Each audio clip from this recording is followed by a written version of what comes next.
शीतल sir, ये जो पूरी 1 महीने की हम जो कहा कि जो ऑपरेशन सिंदूर था, महीना भर पूरा हो चुका है। सवाल बहुत सारे अनुत्तरित हैं, नहीं मिले हैं और जो अंतर्राष्ट्रीय स्तर पर हमारी जिस तरीके से छीछा-लेदर हुई है, सारा कुछ एक्सपोज़र हो चुका और अब तो ये भी निकल कर आ गया है जिस तरीके से विजय माल्या अब प्रकट हुए हैं और विजय माल्या ने जो चीज़ें कही हैं, तो हर मोर्चे पर तकलीफ, कठिनाइयाँ दिखती हैं, लेकिन मोदी जी अपनी जिद पे अड़े हैं। संसद का सत्र नहीं बुलाना है, नहीं बुलाना है। आपने 47 दिन पहले वो जो वर्षाकालीन सत्र है उसकी घोषणा कर दी। आपका मंतव्य साफ है, कहीं कोई उत्तर नहीं आना है। ये जो पूरी स्थिति है, इस पर आरंभिक नोट शीतल पी सिंह आपका।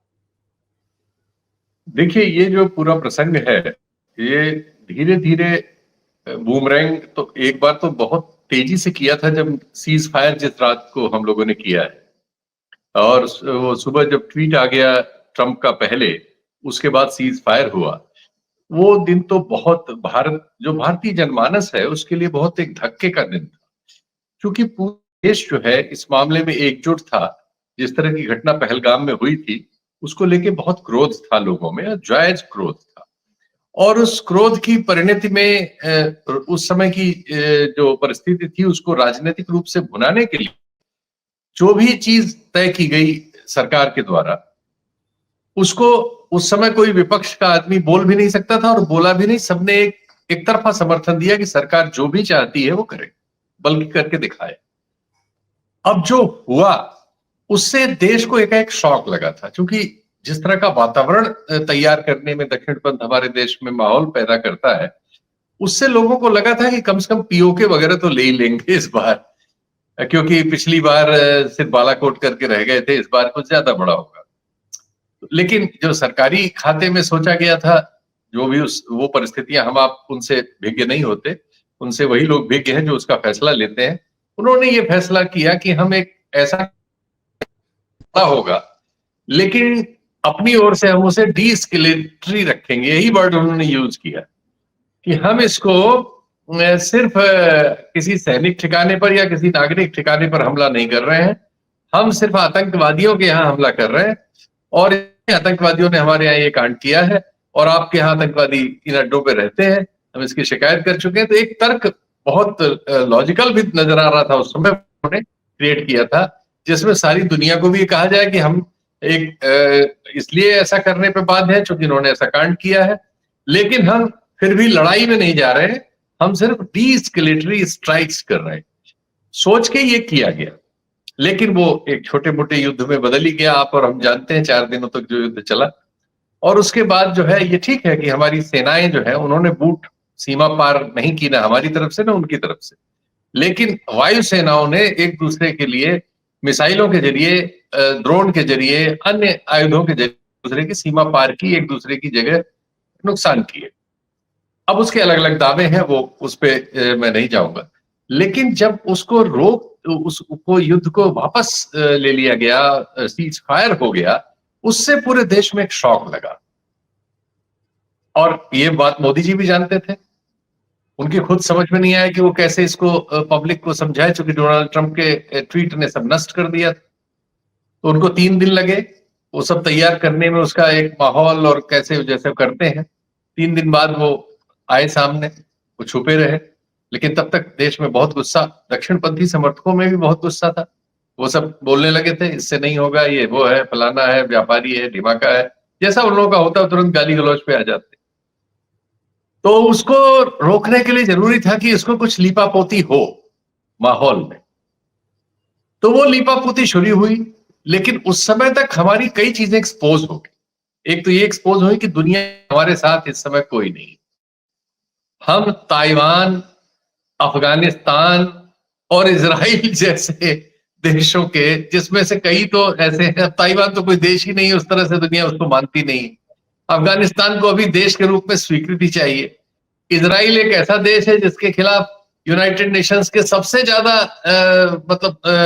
आदेश है उनके विरुद्ध, और उनके खिलाफ अंतर्राष्ट्रीय न्यायालय में, क्रिमिनल कोर्ट में मतलब उनके नेताओं के विरुद्ध कार्रवाई है, वो सार्वजनिक उस तरह से नहीं जा सकते।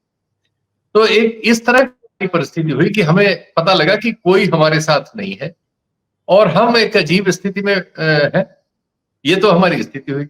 लेकिन ये चीज और एक्सपोज ना हो तो तुरंत ये किया गया कि सारे दलों के सांसदों को मिला के उनको विदेशों में विदेश यात्रा पे भेज दिया गया और एएनआई को लगा दिया गया कि उनसे संबंधित खबरें रोज प्रसारित कीजिए।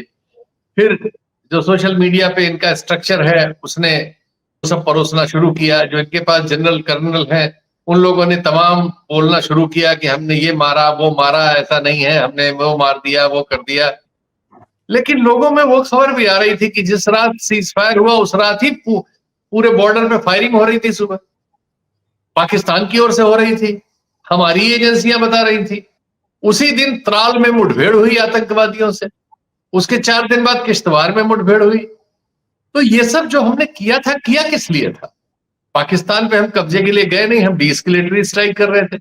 अगर हम आतंकवाद को रोकने के लिए गए तो क्या आतंकवाद रुका? वो न बालाकोट से रुका था और न पहलगाम के बाद इस ऑपरेशन सिंदूर से रुका। वो तो इस ऑपरेशन के सीज फायर होने के तुरंत बाद भी 2 जगह मुठभेड़ हुई और इसके बाद बीएसएफ का 4 दिन 1 हफ्ता पहले बयान आया है बीएसएफ चीफ का कि वहां लॉन्चिंग पैड से आतंकवादी भारत में घुसने की कोशिश कर रहे हैं, हम फायरिंग करके हम वापस किया। यानी जो लक्ष्य हमारा है आतंकवाद का निरोध करना, उसमें तो हमें 0 सफलता मिली या नहीं मिली बिल्कुल। अब हम ये सब कह के अपनी पीठ खुद ही ठोकने में लगे हैं कि हमने पाकिस्तान के फलाने बेस, सही है हमने भी बहुत सारी मिसाइलें मारी और हमारी मिसाइलें ब्रह्मोस वगैरह बहुत कारगर है और उन्होंने निश्चित तौर पर उनका नुकसान किया होगा, कोई शक करने की गुंजाइश नहीं है। लेकिन ये पीठ ठोकने की भी वजह नहीं बन सकती, ये बनाने की कोशिश हो रही। इस बीच राहुल गांधी ने ये लाइन ले ली। राहुल गांधी के हाथ से इन्होंने जाति जनगणना वाला मुद्दा इस घटना से पहले ही छीनने की कोशिश की। तो जाति जनगणना के सवाल को चूंकि राहुल गांधी पिछले कई सालों से नर्स करते करते उस लेवल पे लाए थे कि उनको लगता था कि इसके जरिए वो अपनी अगली राजनीति में अपने को बड़ा करेंगे, उसको प्रधानमंत्री जी ने मान के उसकी ताकत को कम किया। तो राहुल जी के पास अब जाहिर है कि उससे आगे बढ़ने की जरूरतें हैं, वो उन पे बढ़ना शुरू हो गए हैं। जैसे वो प्राइवेट सेक्टर में रिजर्वेशन और रिजर्वेशन, ये जो जाति जनगणना होगी उसके रूल रेगुलेशन होंगे, उसमें क्लॉज क्या क्या डाले जाए, ये सब इश्यूज अब जाहिर है अगले इश्यूज लेने ही पड़ेंगे उन्हें, तो वो तो उस पे आ गए हैं।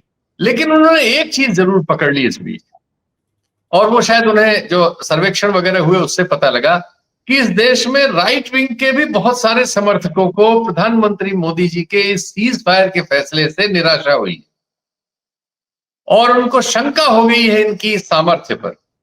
और उसके बाद एक के बाद जो दुनिया में अंतर्राष्ट्रीय स्तर पर हुआ, पाकिस्तान को जिस तरह से सपोर्ट मिला और अभी हाल में फंड्स भी मिल गए, चूंकि यहाँ सारा मीडिया उसको कंगाल वंगाल दिखाने में ही व्यस्त रहता है, तो उसको जितनी एजेंसीज बाहर की हैं, उपाध्यक्ष बना दिया, यूएनएससी ने उपाध्यक्ष बना दिया उसी चीज के लिए जिसपे उसको आप ब्लेम कर रहे थे। जी जी जी, ये सब खबरें भी चूंकि आ रही हैं, तो इसकी वजह से जो माहौल राइट विंग के पक्ष में बनाने की कोशिश है मोदी जी की, ऑपरेशन सिंदूर, मेरी नसों में सिंदूर बह रहा है, सब उतना कैच नहीं कर पाया, बल्कि इसकी आलोचना ज्यादा हुई। और उन्होंने 64-65 हजार हमारे देश के जो पेट्रोल पंप है सब पे अपनी होर्डिंग लगवा दी है, सेना के बीच खड़े हैं और मोदी जी हैं और ऑपरेशन सिंदूर लिखा हुआ है। तो वो अपने प्रचार में निकल गए थे और इन लोगों को बाहर भेज के वो बिहार में रैलियां कर रहे थे। इसको पकड़ कांग्रेस के राहुल गांधी और उनकी टीम ने, और उन्होंने, हालांकि ये थोड़ा सा ओवर हो जाता है, लेकिन उन्होंने नरेंद्र सरेंडर जो चलाया है, ये सोशल मीडिया पे मैं देख रहा हूँ, इसका इंस्टाग्राम से लेके एक्स सब में ये चर्चा, चाहे राहुल गांधी को गाली देते हुए और चाहे राहुल गांधी को सही ठहराते हुए, चल रही है बड़ी जोर से। ये चीज कैच कर गई है या कैच कर सकने का मादा रखती है, ऐसा राजनीतिक विश्लेषकों को भी, इनके लिए थिंक टैंक होगा बीजेपी का, उनकी समझ में है। तो वो इससे उबरना चाहते हैं, लेकिन क्या परिस्थितियां जमीन पर ऐसी हैं कि वो इससे उबर लेंगे, देखते हैं इसमें क्या होता है। हालांकि बिहार में उनके लिए परिस्थितियां उनके अनुकूल है बहुत सारे कारणों से, तो मैं ये नहीं समझता कि बिहार में कोई उलटफेर बहुत बड़ा होने वाला है। लेकिन ओवरऑल देश के जनमानस में और देश के जो राजनीतिक विमर्श है उसमें इस परिघटना से और इस पर्टिकुलर आप कह सकते हैं जिब से एक नई राजनीतिक चर्चा जरूर शुरू हुई है, जो बीजेपी के लिए कठिनाई का सबब बन सकती है। बहुत सरल तरीके से कहा जाए तो इतना तो कहा ही जा सकता है।